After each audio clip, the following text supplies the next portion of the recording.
Cristo en el sistema de sacrificios. El pecado de nuestros primeros padres trajo sobre el mundo la culpa y la angustia, y si no se hubiesen manifestado la misericordia y la bondad de Dios, la raza humana se habría sumido en irremediable desesperación. La caída del hombre llenó todo el cielo de tristeza. El mundo que Dios había hecho estaba mancillado con la maldición del pecado, y habitado por seres condenados a la miseria y la muerte.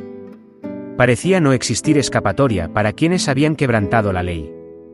Pero el amor divino había concebido un plan mediante el cual el hombre podría ser redimido. La quebrantada ley de Dios exigía la vida del pecador.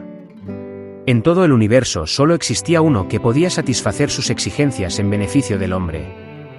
Puesto que la ley divina es tan sagrada como Dios mismo, solo uno igual a Dios podría expiar su transgresión. La primera indicación que el hombre tuvo acerca de su redención la oyó en la sentencia pronunciada contra Satanás en el jardín.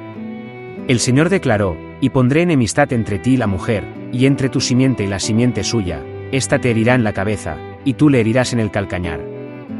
Génesis 3 y 15.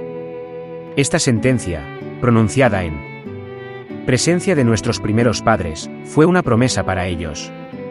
Mientras predecía la guerra entre el hombre y Satanás, declaraba que el poder del gran adversario finalmente sería destruido. Aunque habrían de sufrir por efecto del poder de su poderoso adversario, podían esperar una victoria final.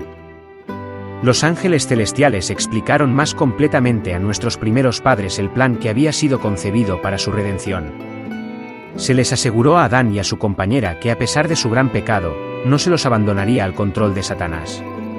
El Hijo de Dios había ofrecido expiar, con su propia vida, la transgresión de ellos. Se les otorgaría un tiempo de gracia, y mediante el arrepentimiento y la fe en Cristo, nuevamente podían llegar a ser hijos de Dios. El carácter sagrado de la ley de Dios. El sacrificio exigido por su transgresión reveló a Adán y a Eva el carácter sagrado de la ley de Dios, y vieron, como nunca antes, la culpa del pecado y sus horrorosos resultados.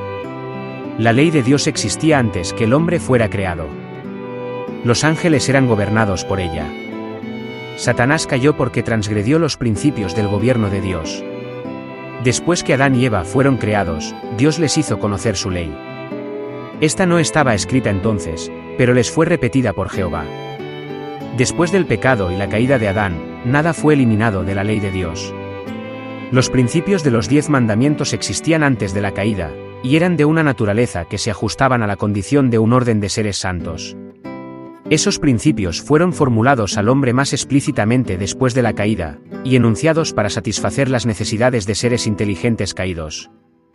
Esto fue necesario a causa de que la mente del hombre había sido cegada por la transgresión.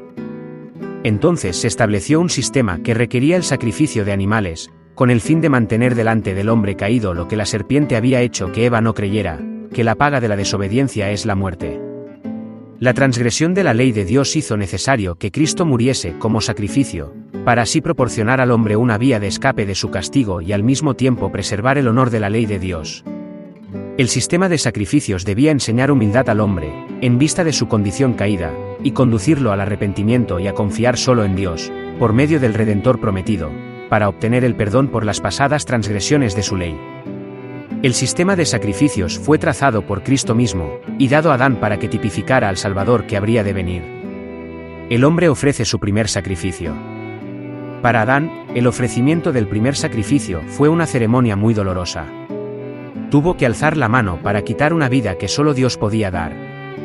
Por primera vez iba a presenciar la muerte, y sabía que si hubiese sido obediente a Dios no la habrían conocido el hombre o las bestias. Mientras mataba a la inocente víctima tembló al pensar que su pecado haría derramar la sangre del inmaculado Cordero de Dios. Esta escena le dio un sentido más profundo y vívido de la enormidad de su transgresión, que nada sino la muerte del querido Hijo de Dios podía expiar. Y se maravilló de la infinita bondad que daba semejante rescate. Para salvar a los culpables. Una estrella de esperanza iluminó el oscuro y terrible futuro, y lo libró de una completa desesperación. A Adán se le encomendó que enseñara a sus descendientes a temer al Señor, por su ejemplo y humilde obediencia, les enseñase a tener en alta estima las ofrendas que tipificaban al Salvador que habría de venir. Adán atesoró cuidadosamente lo que Dios le había revelado, y lo transmitió verbalmente a sus hijos y a los hijos de sus hijos. A la puerta del paraíso, guardada por querubines, se manifestaba la gloria de Dios, y allí iban los primeros adoradores. Allí levantaron sus altares y presentaron sus ofrendas. En los sacrificios ofrecidos en cada altar se veía al Redentor. Con la nube de incienso se elevaba de cada corazón contrito la oración de que Dios aceptara sus ofrendas como una muestra de fe en el Salvador venidero. El sistema de sacrificios confiado a Adán fue pervertido por sus descendientes. La superstición, la idolatría, la crueldad y el libertinaje corrompieron el sencillo y significativo servicio que Dios había establecido. A través de su larga relación con los idólatras, el pueblo de Israel había mezclado muchas costumbres paganas con su culto. Por consiguiente, en el Sinaí el Señor les dio instrucciones definidas tocante al servicio de sacrificio. Tomado del libro Cristo en su santuario, por Elena G. de White.